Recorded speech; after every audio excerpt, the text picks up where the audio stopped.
On my 34th birthday, in front of all our relatives, my mother lifted the ribbon-wrapped box and let it drop. The antique music box I'd spent a month restoring shattered on the hardwood floor. Dad stood silent. My sister Brielle raised her phone to record and smirked. She won't cry. I didn't cry. I counted every broken piece, picked them up, and right then, I decided this birthday would be the day they paid their debts. My name is Ava Hart, and I've always been the family's designated punching bag disguised as the responsible daughter. The chandelier in my parents' Maple Ridge dining room cast prismatic light across the silver wrapping paper, making it shimmer like false promises. 37 relatives had gathered for what my mother Eleanor called a proper celebration, though the only thing being celebrated was my systematic humiliation. Brielle's phone camera swept across the faces of aunts and uncles, cousins and family friends, all clutching their wine glasses and waiting for the birthday girl to open her gift. I'd wrapped the restored music box myself, using paper I'd saved from my grandmother Nora's last Christmas with us. Inside lay months of painstaking work, every gear cleaned, every spring calibrated, the Edwardian melody mechanism brought back from silence. I documented each step in my restoration journal, photographed the serial numbers, replaced the broken mainspring with one I'd sourced from an estate sale in Denver. Oh, Ava brought one of her little projects, Eleanor announced, lifting the box with theatrical disgust. Her manicured nails clicked against the paper. More of that old junk from Mother's house? The room held its breath. Or maybe that was just me. Honestly, at your age, still playing with broken toys. She held it higher, addressing her audience. This is why some people move forward in life while others... She opened her hands. The crash exploded through the dining room. Porcelain dancers separated from their platform. The melody cylinder cracked down the middle.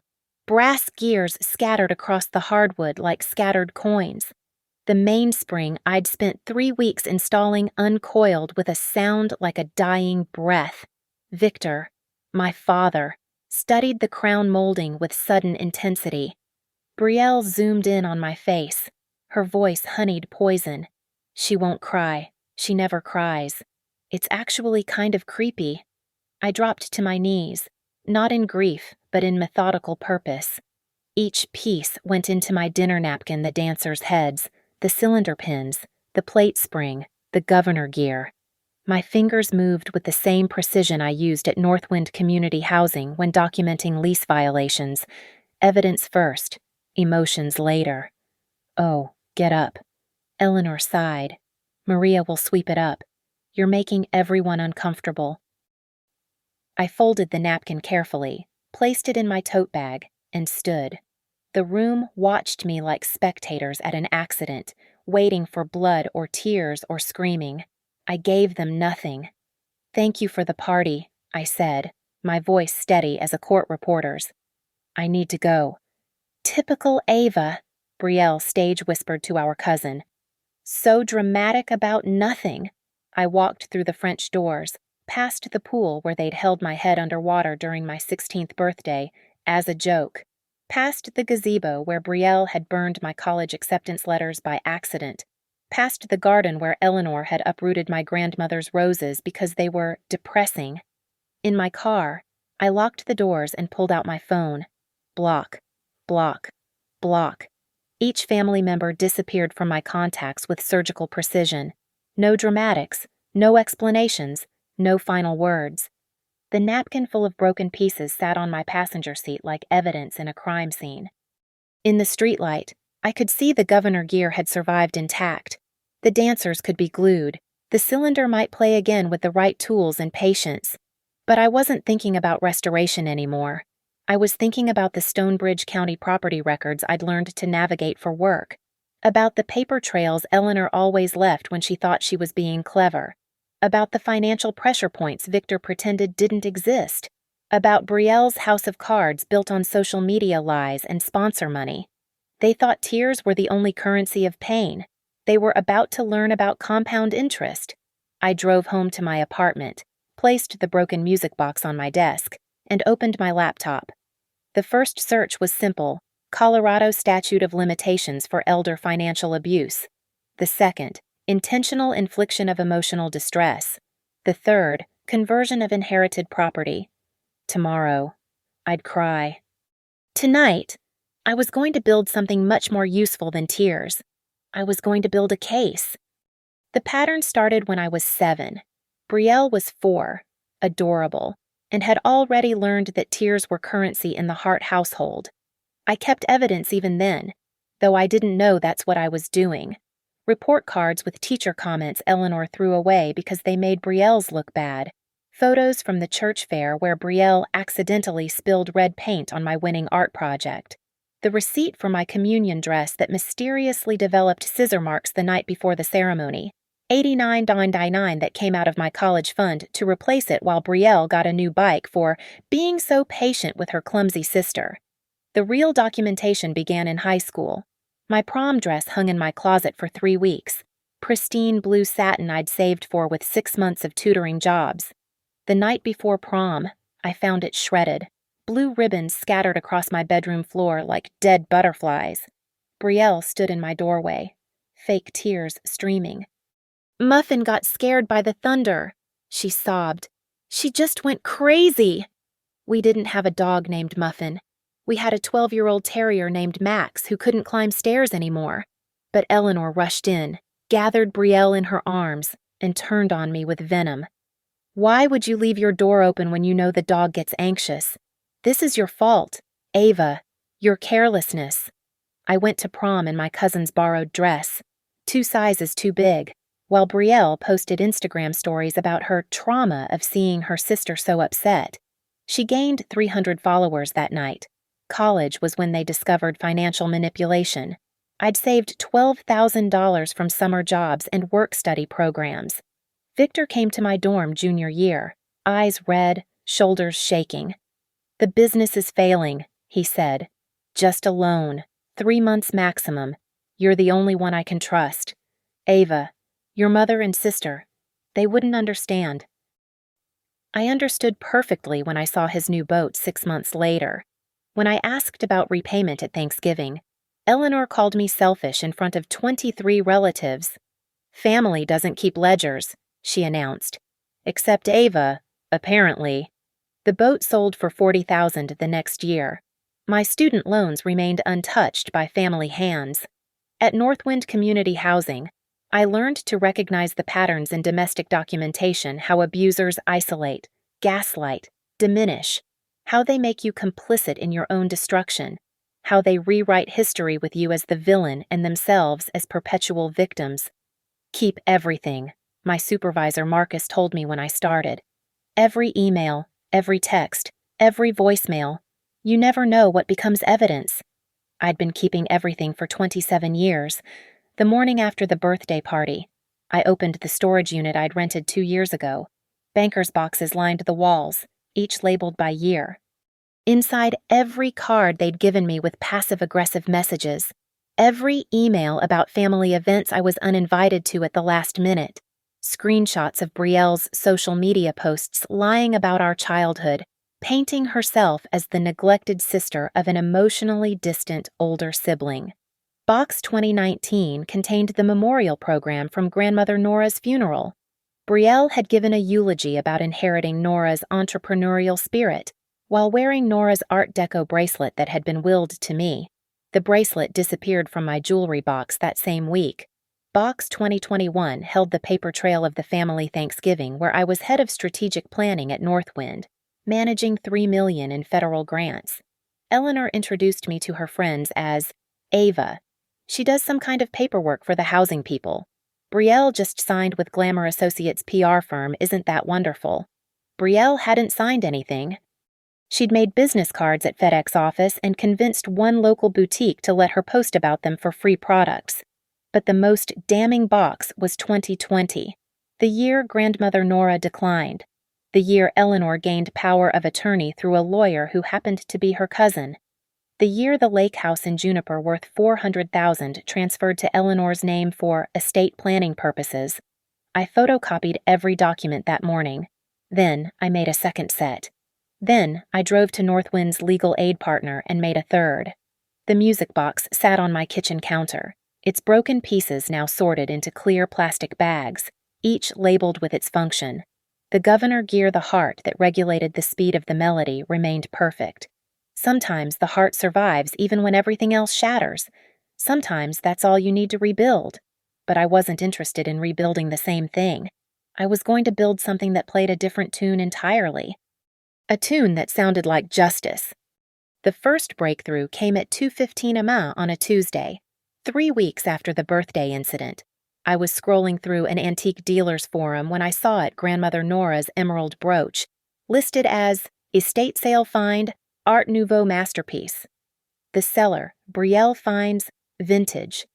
My hands didn't shake. They moved with practiced precision, screenshotting the listing, the seller profile, the payment details. The brooch's inscription was visible in the third photo, to Nora, with devotion, Charles, 1952.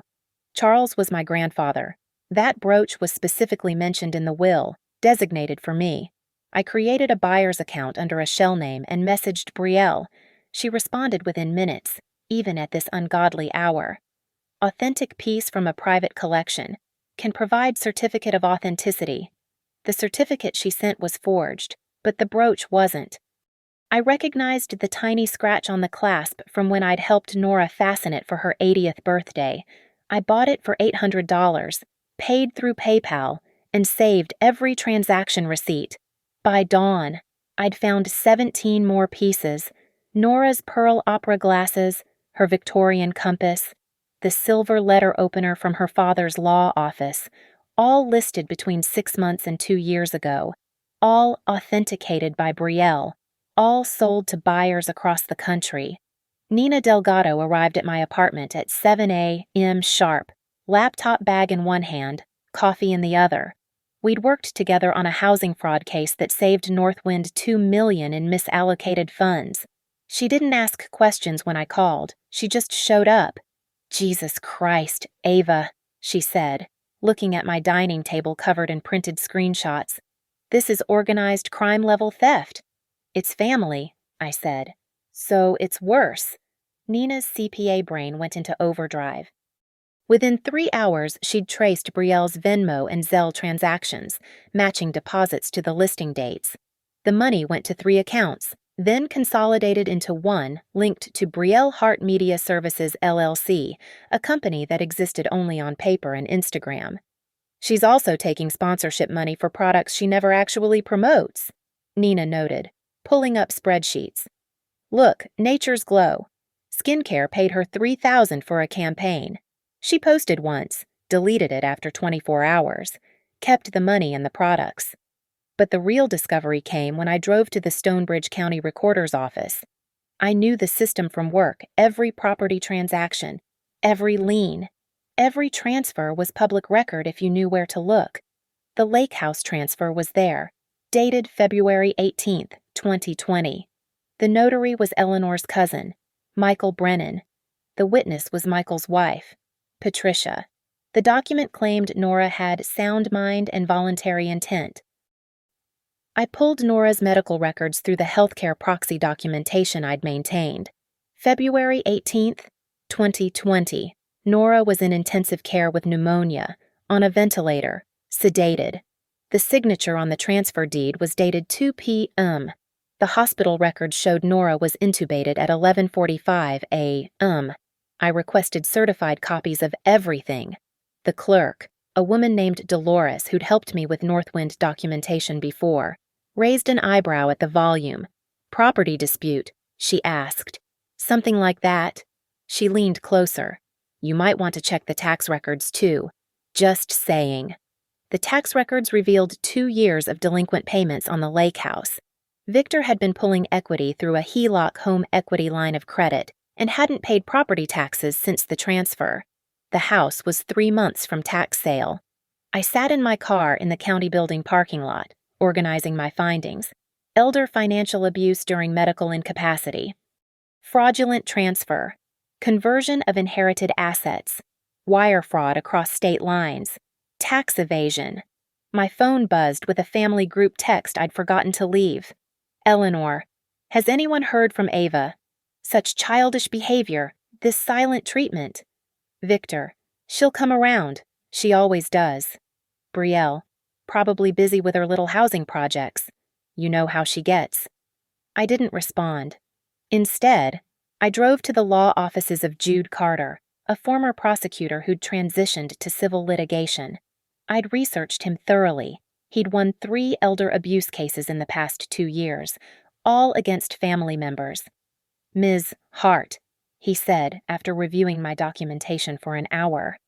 This is one of the most organized presentations of financial abuse I've ever seen. I investigate fraud for a living, I said. This time, it's just personal. He pulled out a legal pad. We can file for conservatorship reversal, elder abuse restitution, and conversion. The interstate sales make this potentially federal. The tax situation gives us leverage for immediate injunctive relief. I want the lake house back, I said, and everything they stole from her estate. We can do better than that, Carter said, eyes gleaming. We can make them pay damages. Colorado allows treble damages for elder financial abuse, triple the value of everything they took. I thought about the music box, still in pieces on my counter. I want them to know it's coming, I said. Can we serve them publicly? Carter smiled. Ms. Hart, we can serve them at a family gathering if you'd like. Nothing illegal about that. Perfect. Brielle had been promoting her birthday month all over social media. The party was in 2 weeks. I had 2 weeks to prepare the perfect gift. The message I sent to the family group chat was calculated down to the emoji. I've been doing a lot of thinking. You're right, family shouldn't keep ledgers. I'd like to apologize properly. Can we have dinner? My treat. Cedar Hall, next Friday at 7 p.m. I've booked the private dining room. Eleanor responded within seconds. Finally, I knew you'd come to your senses. Victor, that's my girl. Family first. Brielle, OMG, yes. I'll bring my camera for pics. This will be such good content. Family reconciliation is so on brand right now. Cedar Hall cost me $800 to reserve exclusively. Worth every penny for what I had planned. I arranged the room personally projector facing the main wall. Screen positioned where no one could avoid seeing it. Microphone at the head table. The notary I'd hired completely independent, found through the state registry, would sit in the corner with her seal and stamps, looking like event staff. I placed 3 hidden cameras at different angles. Colorado is a one-party consent state for recording, and I was definitely consenting. The broken music box sat in a new display case I'd bought, positioned at the center of the main table like a centerpiece. I'd arranged the pieces artfully, the dancers suspended mid-fall, the gears spread like a mechanical flower, the spring coiled in a perfect spiral, beautiful in its destruction. Carter had prepared everything we needed. Preservation letters were already sent via certified mail, arriving that morning. They were vague enough not to alarm, but specific enough to be legally binding. Please preserve all documents, electronic communications, and financial records related to the estate of Nora Williams Hart. Eleanor arrived 15 minutes late, as always, wearing the diamonds that should have been mine. Victor followed, checking his phone obsessively. The HELOC payment was due tomorrow. Brielle swept in with her phone already recording, narrating her entrance. So we're having this super intimate family dinner. Ava finally realized she was being, totally dramatic. Ava, darling, Eleanor air-kissed my cheek. I'm so glad you've gotten over your little tantrum. They sat down, barely glancing at the music box centerpiece. Brielle immediately started adjusting her ring light. Before we order, I said, standing with the microphone, I wanted to share something with you all. Oh, God, Brielle laughed. Are you giving a speech? This is so cringe. Something like that. I clicked the remote. The first slide filled the screen. Brielle's vintage selling account, with grandmother Nora's items highlighted in red circles. What the Brielle started. The second slide, transaction records showing deposits matching the sale dates. The third, the fraudulent certificates of authenticity. You've been selling grandmother Nora's estate pieces for 3 years, I said calmly. 23 items so far, total value approximately $37,000. Eleanor stood. How dare you? The fourth slide, the lake house deed transfer. The fifth, Nora's medical records from that day. The sixth, the notary's license expired at the time of signing. The lake house transfer was fraudulent. Grandmother was on a ventilator when this document was supposedly signed. The notary, your cousin. Mom hadn't renewed his license. The witness was his wife. This is elder abuse, fraud, and conspiracy. Victor's face had gone gray. Ava, we can discuss this privately. The seventh slide, the tax records showing delinquency. The eighth, the HELOC documents. You've been draining equity while letting taxes default. The house is 90 days from foreclosure auction. I clicked again. The audio filled the room, the crash of the music box from my birthday, Brielle's cruel laughter, Eleanor's dismissive sighs, but I'd edited it to loop just the sound of breaking porcelain and springs snapping, over and over. Turn it off, Eleanor hissed. I have 3 options for you, I said, pulling out the prepared documents. Option 1. Sign this agreement to return all stolen items and pay restitution. Option 2. Provide written admissions of what you've done. Option 3. We go to court, where this becomes public record. This is extortion, Brielle shrieked. This is negotiation, Carter said, stepping out from where he'd been waiting. I'm Ms. Hart's attorney. These are legal settlement offers. The notary stood up, seal visible. I'm here to witness any signatures and verify all parties are signing voluntarily. Eleanor grabbed for her phone. I'm calling Michael, your cousin, the expired notary who fraudulently witnessed elder abuse documents. Carter asked. Please do. I'd love his contact information for the criminal investigation. Brielle was frantically trying to delete her selling accounts on her phone.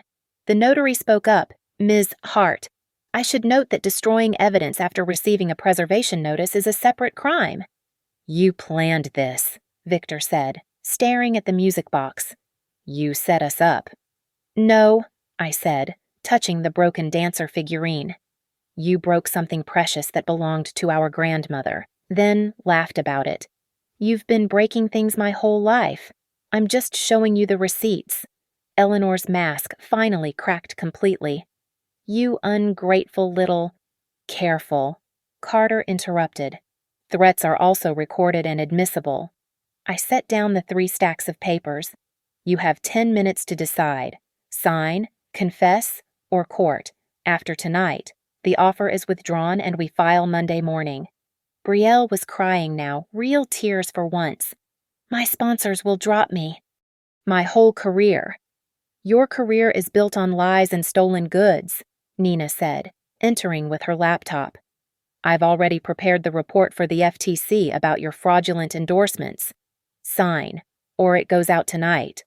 The room fell silent except for the ghost sound of the music box melody I had playing softly in the background, the tune it would have played if they hadn't destroyed it.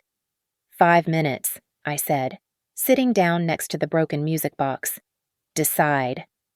The projector beam cut through the silence like a blade. I clicked to the next slide. Let's review what you've done, I said, my voice steady as a court recorder's. This is for the record, with witnesses present. The screen showed a timeline. Every theft, every lie, every act of cruelty mapped out in clinical detail. 1997, I began. Brielle cuts my hair the night before school photos, tells Mom I did it myself. I'm 7 years old. Eleanor scoffed. Ancient history. 2004, my college savings bonds $1,200 cashed out while I'm at freshman orientation. Dad needed it for a business emergency. The business was a golf weekend in Scottsdale. Victor wouldn't meet my eyes.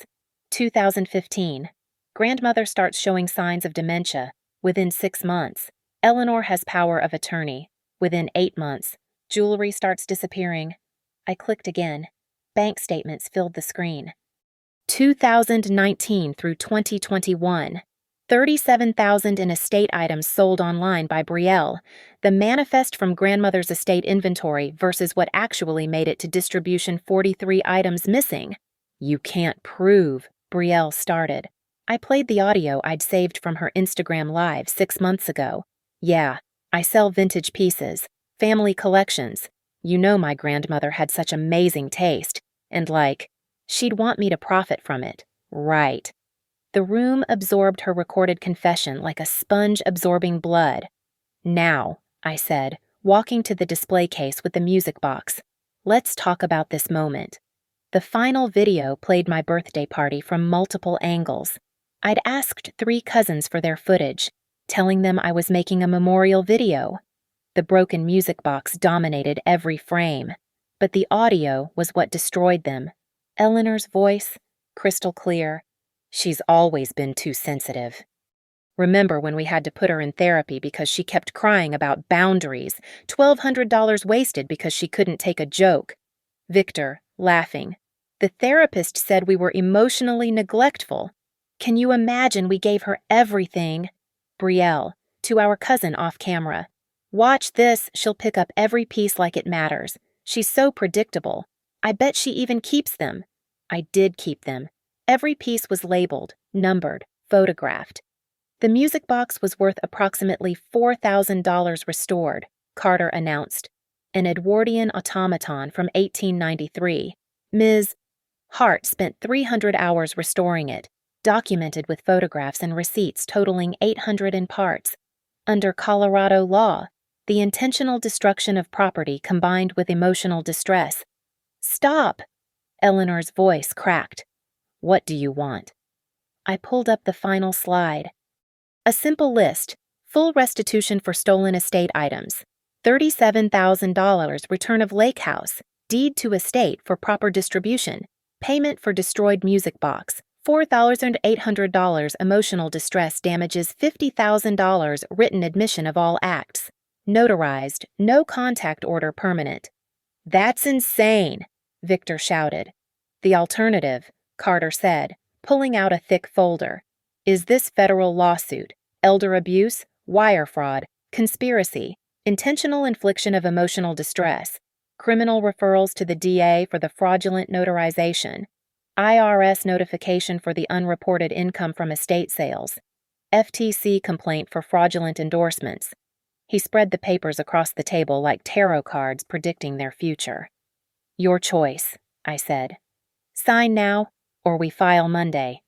Eleanor tried one last manipulation. Ava, sweetie, we're family. I picked up the broken dancer from the music box, holding her up to the light. Half her porcelain face was gone, but she still wore her painted smile. You're right. We are family.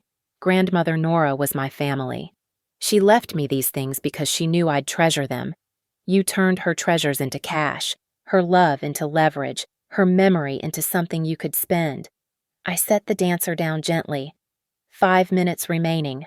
Brielle was frantically texting someone, probably her latest sponsor. Eleanor was whispering furiously to Victor. The notary sat perfectly still, official seal gleaming. If I sign, Brielle said quietly, this stays private. If you sign tonight, Carter confirmed. Monday, it's public record. Every sponsor, every follower, every potential employer will have access. She looked at the screen showing her selling account, at her parents, at the broken music box. I need a pen, she whispered. No. Eleanor grabbed her daughter's wrist. We don't negotiate with what? Mom. Brielle yanked free. Your victim. The daughter you've tortured for 34 years. She has everything. Screenshots, recordings, receipts. We're done. Victor's phone buzzed. He looked at it, face going white. The preservation notice went to the bank. They're freezing the HELOC. The house of cards was collapsing. Eleanor turned to me, and for the first time in my life, I saw fear in her eyes. You planned every second of this. I learned from the best, I said. You taught me that family doesn't keep ledgers, but you forgot I'm not family. I'm the prosecutor you raised. The notary placed 3 pens on the table. 2 minutes, Carter announced. The broken music box sat between us, its gears exposed like metal bones, its spring uncoiled like a serpent. The dancer's painted smile never wavered, even in pieces, just like mine. The process server walked into Cedar Hall at exactly 8:45 p.m., just as Eleanor was reaching for the settlement papers with a trembling hand. "Eleanor Hart," he asked, his voice cutting through the tension. She froze. "Yes, you're being served." He handed her the thick envelope. "Victor Hart." My father's hand shook as he accepted his copy. "Brielle Hart." My sister had gone pale under her ring light. The server had to repeat her name before she responded. "Civil lawsuit filed in Stonebridge County District Court," he announced. "Case numbers are on your summons. You have 21 days to respond." "But we were about to—" Eleanor gestured at the settlement papers. "Those are two different matters," Carter explained smoothly. "The settlement was for the stolen estate items. These are for elder abuse, fraud, and conspiracy. The DA's office will be in touch about the criminal investigation." I stood and walked to the projector, switching to a new presentation. "Since you hesitated on the settlement, let me show you what's already in motion." The screen displayed the civil filing 47 pages of detailed allegations, each backed with evidence. Count 1 elder abuse and financial exploitation. Count 2 fraud in the inducement. Count 3 conspiracy to commit fraud. Count 4 conversion of estate property. Count 5 intentional infliction of emotional distress. "This is filed." Victor's voice cracked. "It's public. As of 4 p.m. today." Carter confirmed. The court clerk was very efficient. I clicked to the next slide, a preservation order for the lake house. "Judge Morrison signed an emergency injunction at 4:30 p.m., I explained. "The lake house is now under court supervision. No transfers, no loans, no access without court approval." Eleanor's phone buzzed, then Victor's, then Brielle's. "That would be the reporter from the Maple Ridge Gazette," Nina said, checking her phone. "The court filings are public record. She's working on a story about elder abuse in prominent families." Brielle was scrolling frantically through her phone. "My sponsor's Natural Glow just sent a termination notice. They're citing reputational damage and potential criminal activity." "The FTC complaint was filed at 5 p.m., Nina added. "Fraudulent endorsements are federal crimes." Eleanor stood, her designer heels clicking against the floor. "You've destroyed us." "No," I said, pulling out a folder of my own. "You destroyed yourselves. I just documented it." I spread out the paper's years of tax records showing their lifestyle exceeding their income, credit reports showing mounting debt, business records showing Victor's failed ventures funded by Mom's inheritance, the house in Maple Ridge second mortgage you took out 3 years ago, the Mercedes 3 payments behind, Brielle's apartment paid for by selling grandmother's coins collection. I have the dealer's records. The projector showed a new document, Notice of Tax Sale Juniper Lake Property. 90 days, I said. That's what you have before the county auctions the lake house. Unless, of course, someone pays the back taxes and penalties. Someone like me. Victor sank into his chair. "You're going to buy it. I'm going to bid on it, legally, publicly. With the money I've saved by not funding your schemes for the past 5 years. Carter pulled out another document. "There's also the matter of the criminal referral. The DA is particularly interested in the fraudulent notarization. Your cousin Michael could face disbarment and criminal charges. He's already agreed to testify in exchange for leniency." Eleanor's face went white. "Michael wouldn't." "Michael did. This morning. We have his sworn affidavit stating you asked him to notarize documents for your mother while knowing she was incapacitated." The room felt smaller, the air thinner. The broken music box sat as witness to it all. "What do you want?" Eleanor finally asked, her voice barely a whisper. "Justice," I said. "But I'll settle for everything you stole, plus damages." I pulled up the final slide, a detailed accounting of every item taken, every dollar diverted, every asset stolen. $187,000 in stolen estate assets, $50,000 in emotional distress damages, $4,800 for the destroyed music box, return of the lake house to the estate for proper distribution. We don't have that kind of money, Victor said. Then you'd better find it, Carter said, or the criminal charges proceed.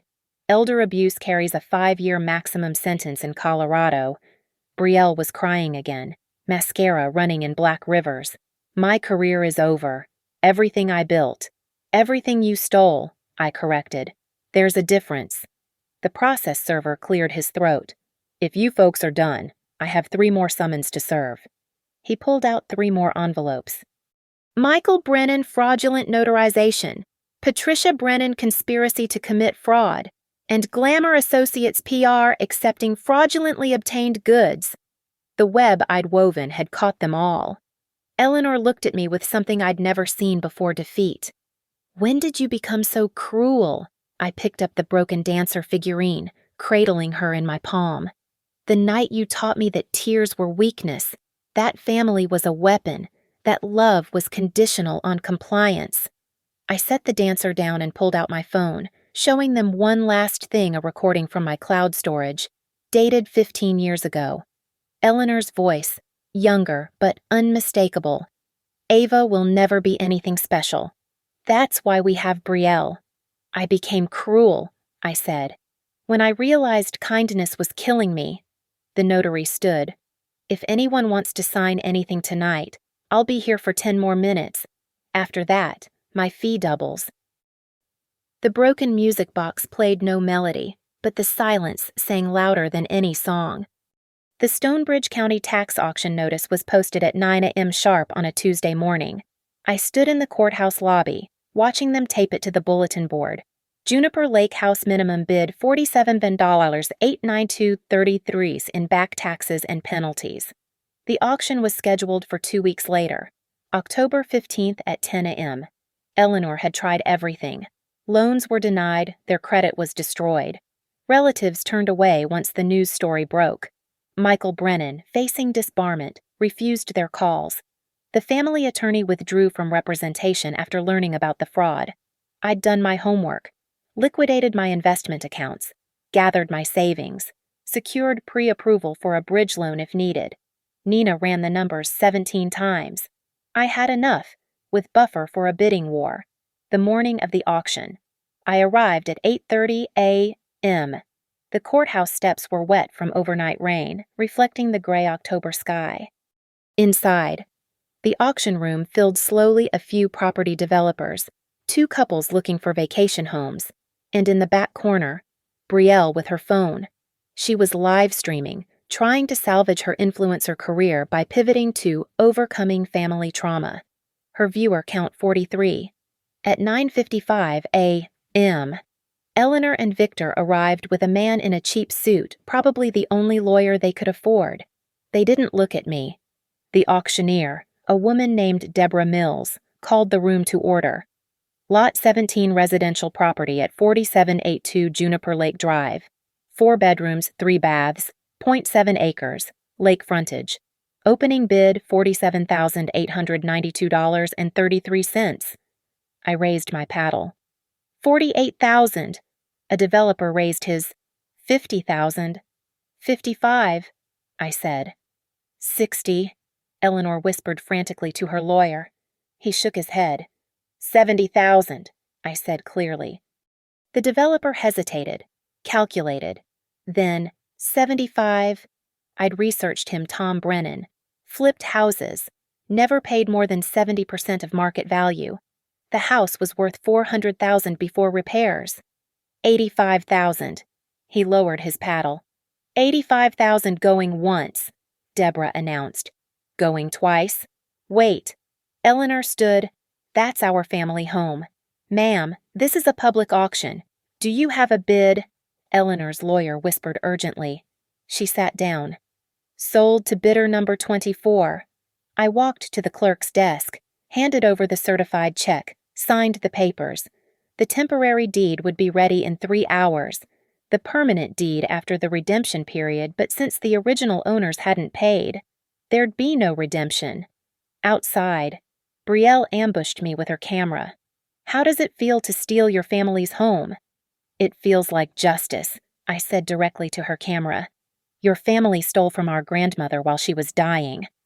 I bought a house at a legal auction. Would you like me to show your viewers the fraud documents? She stopped recording. Eleanor approached, Victor trailing behind. You won't get away with this. I already have, I said, holding up the receipt.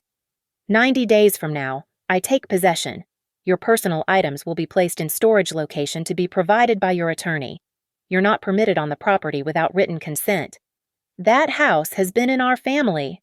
In Grandmother Nora's family, I corrected. Which you stole through fraud? The court documents are public record. Case number CV 2024-3847. The restraining order server had been waiting in the parking lot. Perfect timing. Eleanor Hart. He handed her the paper. Temporary restraining order. You're not to come within 500 feet of the property at Juniper Lake or Ms. Ava Hart. Victor Hart. Another envelope. Same order. Brielle Hart. She was already backing away, but he was faster. Temporary restraining order, including a cease and desist for online harassment. They stood there, holding their papers like actors who'd forgotten their lines.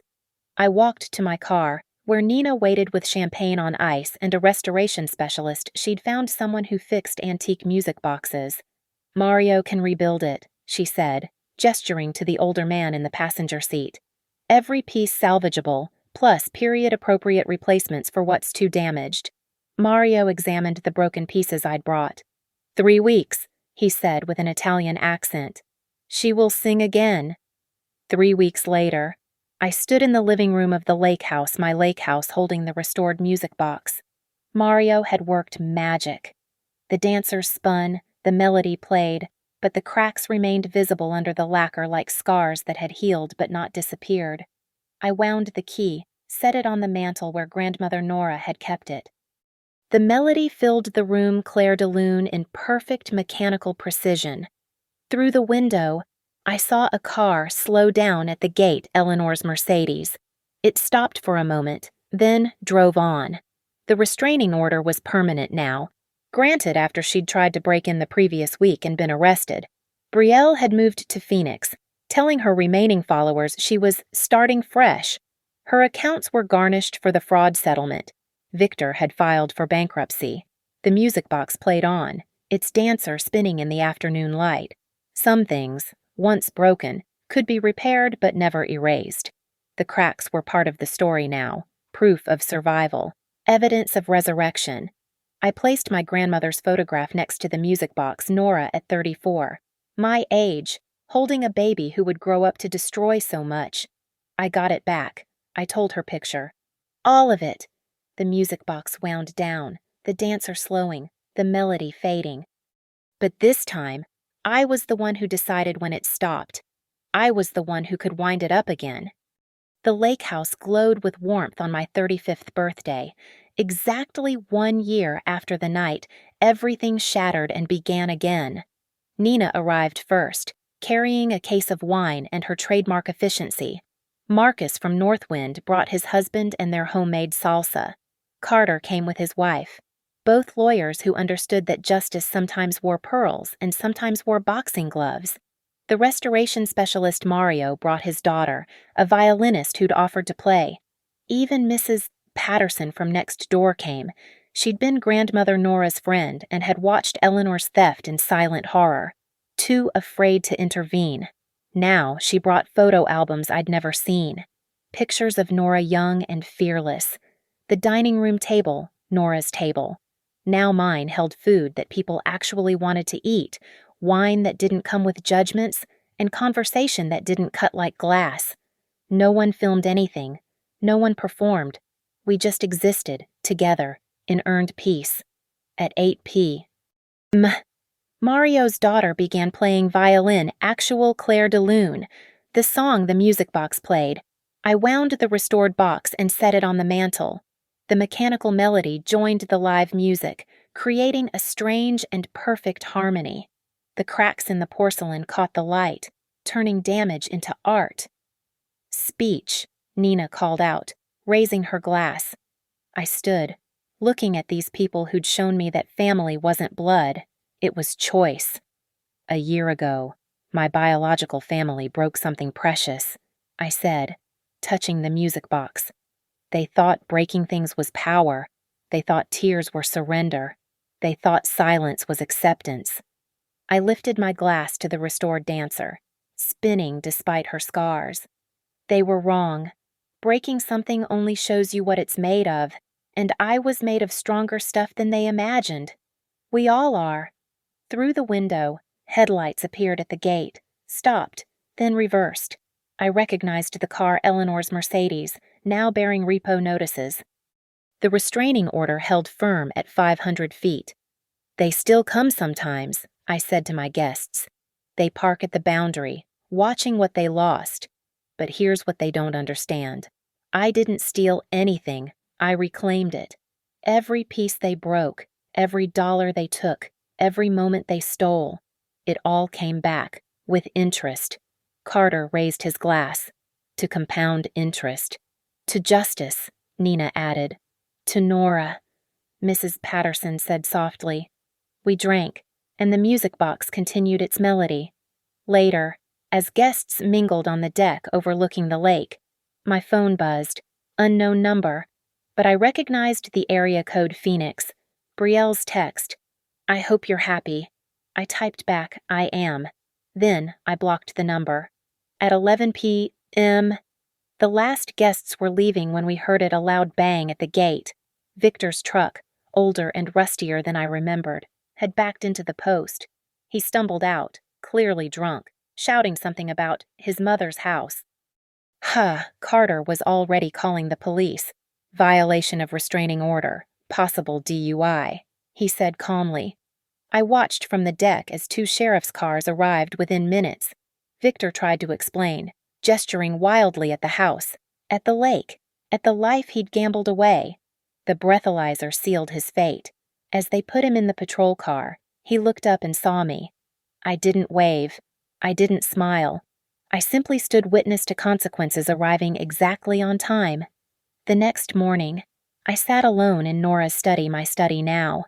The music box played while I sorted through her papers I'd recovered from various estate sales, bought back piece by piece. Her journal from 1978 fell open to a page. Eleanor shows troubling signs already. No empathy for others' pain. I pray she'll grow out of it, but I fear for any children she might have. I've updated my will to protect future generations from her nature. Everything to skip a generation if needed. My lawyer says it's unusual, but legal. Love isn't always leaving things to your children. Sometimes it's protecting your grandchildren from them. She'd tried to protect me. Eleanor had just been smarter about the paperwork. Or so she'd thought. I pulled out my laptop and opened a blank document. The story needed to be told not for revenge anymore, but for everyone else living in houses where love was a weapon and family was a trap. The ones still picking up broken pieces, wondering if they were crazy for keeping evidence. The first line wrote itself, On my 34th birthday, my mother broke my grandmother's music box to teach me a lesson about attachment. The music box wound down as I typed. I reached over and wound it again, as many times as needed. That was the power now, I decided when the music stopped, when it started, and who got to listen. Through the window, the lake reflected the afternoon sun like scattered diamonds. No cars at the gate, no phones recording my pain, no one waiting for me to break. Just me, the music box, and the sound of fingers on keys, writing the ending they never saw coming. The dancer spun on, cracked but whole, broken but beautiful, silent no more. I closed the door. Thank you so much for listening to this story. I'm curious, where are you listening from? Please comment below and let me know what country or city you're tuning in from. I'd love to connect with listeners from around the world. If this story resonated with you, please subscribe to the channel and share your thoughts in the comments. What would you have done in Ava's situation? Your stories and perspectives mean everything to this community.